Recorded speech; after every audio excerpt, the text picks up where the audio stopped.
Matapos ang hagupit ng Bagyong Pablo, malaki ang halaga ng iniwan nitong pinsala sa mga infrastruktura at agrikultura. Kaya naman apektado din ang mga negosyo. Kaugnay ng mga posibleng naapektuhang negosyo sa Mindanao, makakausap naman natin ngayon ang chairman ng Mindanao Business Council Incorporated na si Vicente Lao. Good morning po, sir.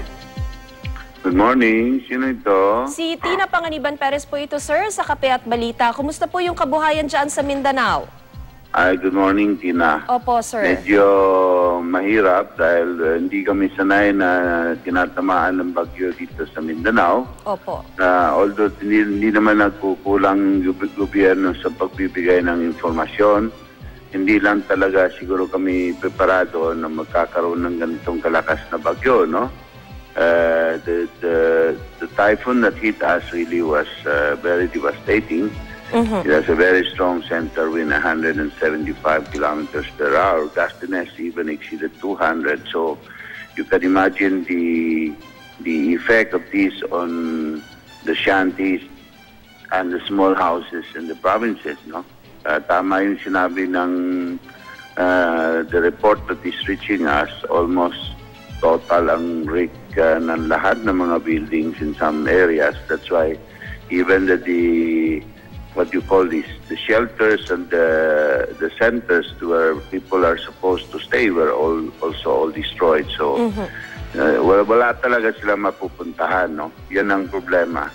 To make matters worse, a lot of the areas were cut off from the other urban areas because the bridges and the roads were destroyed. No?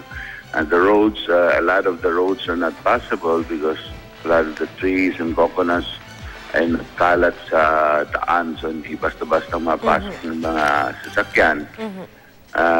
Lately naman, yesterday, the city of Davao and the other cities has already initially sent some aid so that at least our brothers and sisters in the areas can have kahit papaano mga basic necessities, tubig, pagkain, saka yung mga simple needs, no?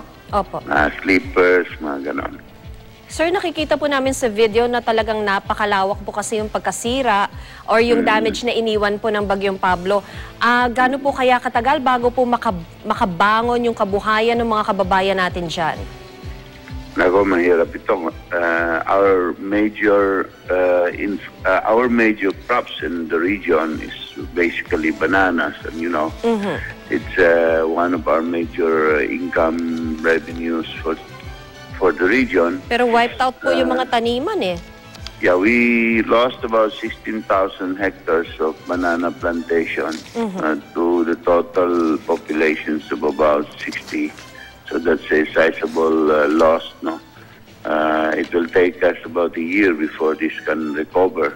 So matagal. And of course, the loss of income for our brothers there would be substantial. The other crops like coconut are also very, very much affected, no? So yun ang mga major income generating agricultural crops namin talagang tinamaan ng gusto. Opo. Ang problema kasi, hindi rin kami sanay sa ganitong kalakas na bagyo. Although a lot of our people were told to really evacuate, but maybe they didn't expect these kinds of magnitude. A lot of the deaths were really caused by drowning, those that are near river banks and all of that. When the river swell, biglaan kasi ang lakas ng buhos ng ulan. At lakas ng buhos ng hangin. So marami sa mga kababayan natin ay natangay nung baha. Sir, doon sa price control naman, automatic po kasing pinapatupad yun sa mga lugar na under state of calamity. Ano pong epekto nito, sir? I think our business sector in the region are cooperating naman. We do not see the spikes of prices here, and as a matter of fact, the business sector has been donating substantially to a lot of to a lot of the outlets that were set up by the DSWD, no? I think the president will be coming in today to personally see the extent of the damage and to extend whatever assistance he can give. So we thank the President for that, for his concern for the region.